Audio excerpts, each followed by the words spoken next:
Hey guys, Firedragon here, and welcome back to Locked Heart. So, I know I said I was gonna go and try to get the really good ending for Soul, but I actually did do that, and I could not figure it out, but I did get two of the other pictures. I'll upload those videos eventually. What I'm thinking is, I'll play through each route, get the ending I get, and then I go back and get the other pictures and other endings. So yeah, now we're gonna go new game, of course, but we can skip all this story we know before. Blah blah blah blah blah blah blah blah blah blah blah blah blah da da da da. Loud. Okay, we went inside. This time we're gonna go for Mr. Sundere Bear. Yes, you. Yes, you. Alright, blah blah blah blah. Here we go. Okay. So we're gonna make a new save. Starting over anew. So now we go with Mr. Sundere Bear. Papa Bear? Cringing. Papa Bear's muzzles grungled into a snarl. I tried not to smile, worried he'd get even more defensive. What did you just call me? Papa Bear, like from the children's storybook. You're the biggest of the three, so I thought it suited you. Papa Bear furrowed his brow, heavily hinting he didn't share my enthusiasm about the name connection. Stop calling me that. Is the name really so bad? I think it's cute and it makes you seem less scary, which is kind of hard given that glare of yours. Has anyone ever told you you talk too much? Has anyone ever told you you act really tsundere? At least in my opinion. I tilted my head to one side, noticing Papa Bear's grumpiness morph into exasperation. His sigh, his sigh had a lot of force behind it. Well, a few people have, but I never cared much about it. Papa Bear gave me another sinister look. Either he is tsundere, or he's just really grumpy, I don't know. I imagined how traumatized any child would have been if they owned such a grumpy teddy bear. I felt bad for them. It's annoying. Just stop talking.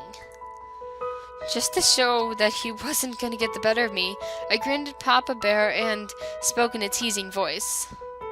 What a grumpy bear. And here I thought all teddy bears were supposed to be sweet and adorable. His anger slowly warped into a grim expression. His ears started to twitch. Don't categorize me with those sweet and adorable ones you speak of. It's not like I chose to be a teddy bear, you know. There was a hint of unhappiness that wasn't connected to anger or exasperation in his profile. My smile faded. I only meant... Before I could finish, Mama Bear calmly approached us, leaving Miss Maria coolly staring at me. I didn't realize they had finished speaking. I see that you are making friends with our guest here, Royal. Papa Bear made a face that suggested Soul's observation was misinformed, but he didn't argue the matter. He turned his face away with a huff. I'm not even gonna make an effort to. She's annoying as hell. Hey, you're mean. But I like you, because yeah. And you act like a grumpy old man. Will you two stop? Yes, we know this. We know this already. We know it already.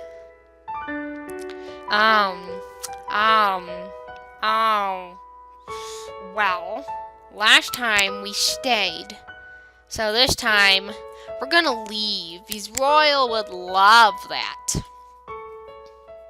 And I kind of accidentally, when I eventually upload me trying to attempt to get other parts of Soul's stuff, you'll see that I kind of accidentally went here by accident. But I stood on the mansion's porch and stared at the forest ahead of me. The rain had stopped, but the earth was still littered with dampness, where the raindrops were caught in the soft halo of moonlight. Taking a deep breath, I turned and looked at the toys gathered at the door. Their expressions were that of sadness, except for him. No longer I looked at their glassy eyes, the longer I looked at their glass eyes, the more I believed it was fear. So, it was nice meeting you all. No sooner had I finished, Lily let out a sob and disappeared inside. Miss Lily! Bidding me one last worried glance, Mama Bear went after her, which left only Papa Bear and Baby Bear. Why does it suddenly feel like I'm saying my final goodbyes? As if to enforce my concerns, Papa Bear scoffed at me, though it came out more like a growl. I can't believe you want to die so badly. It's not that it matters to me. Do whatever you want. Oh, I know. He's acting tsundere, I know it. He gave me one last glance, then left as well. No, don't tell me I'm going for you. No. I'm going for Mr. Tsundere Bear. Dan looked up at me, his cute face crimpled with worry and happiness, very much like his baby bear I kept calling him. It's not too late to change your mind, you know. Death, well, were they serious when talking about this barrier thing? Would it seriously kill me? I looked at the forest once again. I didn't see anything out of the ordinary that could stop me. Everything was wet from rain, but it looked the same as it had as I was running through the trees to find shelter. Nothing should happen. Why do I feel so nervous and scared? Drawing a deep breath, I took one step. Then another. Resisting the urge to glance back at Baby Bear, I tried to take a third step and continue down the path. My own funeral march sung in my head, playing vividly in my mind. I tried to shake it away, but the fear had already sunk in. What if I really die when I tried to leave the mansion grounds? My body froze for a few seconds, and then I was stumbling backwards until I was at the door again. I could feel cold sweat lingering on my neck. I changed my mind. You made the right decision, my lady, although I'm a bit intrigued. What changed your mind? The image of a closed casket entering a tomb flashed across my mind again. You don't want to know. Baby Bear shrugged and looked at, and shook his head at me, and though I noticed a little smile on his face too. You are one weird girl. Anyways, let's go back inside before you get yourself into more trouble. Okay. I was about to follow Baby Bear when I noticed something on the lawn a few feet from the porch. I squinted hard. The moonlight was caught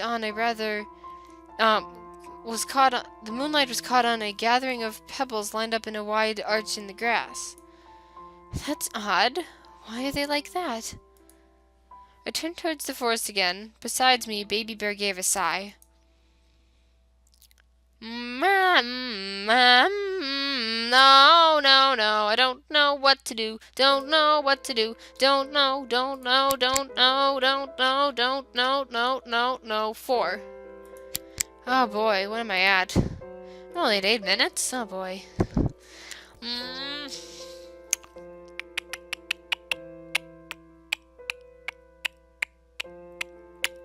What do I do? I'm gonna check out Pebbles. Without answering Baby Bear, he asked me what's wrong. He said, what's wrong? I'm ignoring him. Without answering Baby Bear, I started towards the forest again. Wait! Where are you going? The worry in his voice was palpable, so I glanced over my shoulder to reassure him. Don't worry, I just want to check on something. I carefully made my way over to the pebbles, the warning about the barrier still fresh in my head. The small stones were informally placed around the mansion, the line too precise to be coincidence. I leaned closer, staring at them. Is this... Watch out! Oh, watch out! I knew it! A weight lifted me hit me in the side, just as a glass wall gleamed in front of my eyes. I tumbled to the ground and looked over in time just to see Papa Bear stumble backwards and knock his arm against the wall. Ooh. Ow. Light arched at contact, surrounded the small teddy bear. All at once, the stench of seared wool and burning fabric struck my senses as I watched Papa Bear fall to the ground. Black smoke lingered at his arm. Papa Bear! I rushed over to him and saw that a small part of his arm was burnt away, revealing the fluffy foam inside, now singed.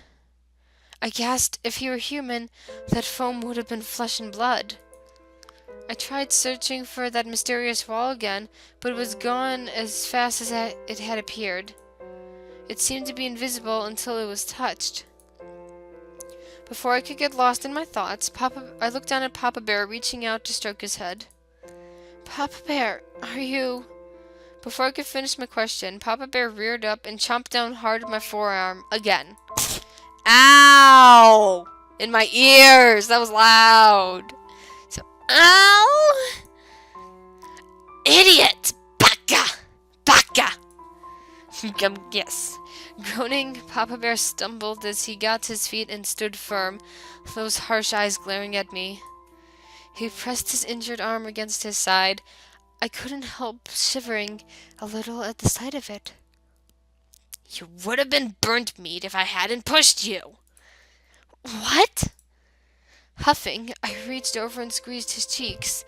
The felt turned red beneath my fingers. I didn't ask you to do that!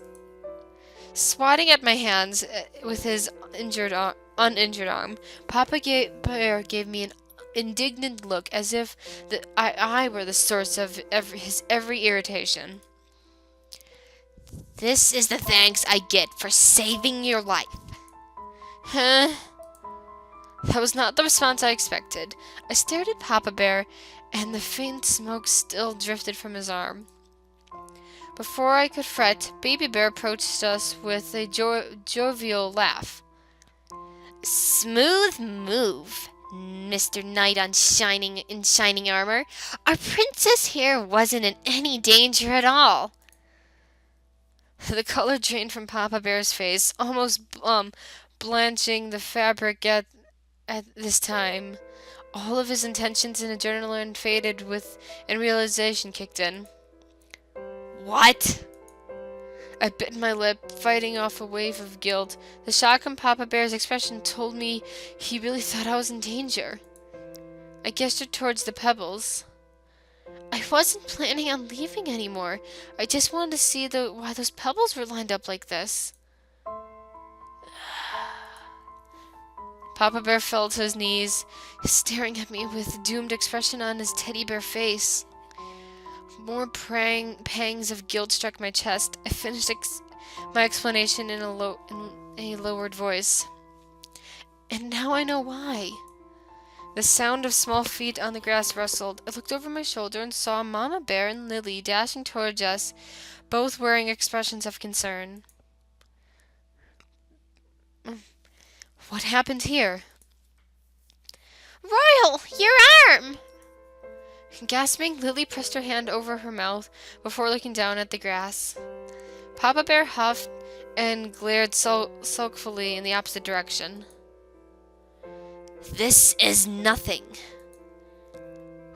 Wearing a broad grin, Baby Bear joined in the group, lifting his paw and patting me on the arm. He was playing the honorable knight, saving the damsel in distress. Papa Bear gave a frustrated exhale and got to his feet. Poor Royal. Shut up! I'm going back inside. Poor Royal! Let me love you now. I've already loved Soul, but I want to love you now. He hid his face to me, but I was sure his cheeks were flustered. Mama Bear stepped in front of Papa Bear before he could stomp off and reached out to touch Papa Bear's wrist. Royal, let me fix you up. I felt worse and worse as I stared at his scorched fabric and blackened wool. It was my fault he was injured. I should have been more aware of my surroundings. Maybe then I could have stopped him before he collided with me. Feeling a wave of determination come over me, I shifted over to Papa Bear and Mama Bear. Before he could resist, I lifted Papa Bear into my arms and got to my feet. A flash of red crossed his muzzle and he began to struggle in my arms. What are you doing? Put me down, you idiot! How about no? Because you're just so resistant, it makes me love you more. I'm sorry, Soul. I loved you already. I can't, I'm sorry. I held on to him, and tried to be gentle, so I didn't accidentally hurt him. He didn't seem to feel pain as a human did, but I didn't know that for sure. Let me do this instead. The sewing, I mean. From the ground, Mama Bear gave me a perplexed look, completed with a tilted head. Are you sure, my lady? It's no trouble for me to. You're the Mr. Sewer guy who can make pretty dresses. Yes, I'm sure. It's the least I could do. Papa Bear ceased his struggling, though the look he gave me was not one of gratitude. Do you even know how to sew, girl? Don't answer that. I hesitated. I'd done a bit of stitching back then from time to time. It wasn't hard as I remember. You don't think I can? Don't answer a question with a question. Though Papa Bear's attitude stayed firm, I noticed a flicker of uncertainty in his eyes. Baby Bear chuckled, a playful smirk curving on his mouth. Hey, at least she's nice enough to offer you her help. As if to avoid more discussion and pestering, Papa Bear slumped into my arms with a heavy sigh. Fine, just make sure you fix me up properly. Got it? Of course. Yeah, see, she got the same thing. Ow! Aww. Look at it. We're sewing a little teddy bear. It's so cute. I winced as the needle poked my fingers for the umpteenth time. Oh, she's so cute. Thankfully, I hadn't spilled any blood on Papa Bear's arm, which would have caused him more reason to complain. I paused, noticing the irony of the situation. Here I was, worrying more about ruining Papa Bear's appearance than spilling my own blood. Sewing wasn't as easy as I thought it was. Papa Bear heaved a heavy sigh at me. Again. I knew it. You had no idea what you're doing. Of course I do! Ow! Another sigh fell from his lips, but he said nothing more. I tried to be more careful, or at least not to cry out when I pricked my fingers. Eventually I finished the task and gave Papa Bear a smile. There you go! As good as new! Shifting over to a mirror on the wall, Papa Bear turned to his arm to inspect his arm. With every second that passed, the gloomier his expression became. After a moment, he held out his arm at me and glanced. You call this stitching? It almost looks worse than it did when you started. Pin you. You know what? You made me so mad. I'm gonna end it here because I think yeah, I have to end it here. I'm running late on time, but hope you guys enjoyed this. We're now on Royals route. Royals route. Woo! Yeah. I'm gonna get him to love me, and it'll be fun. Yeah. That's all I got. I'm tired. I'm gonna go take a nap now. Bye, guys.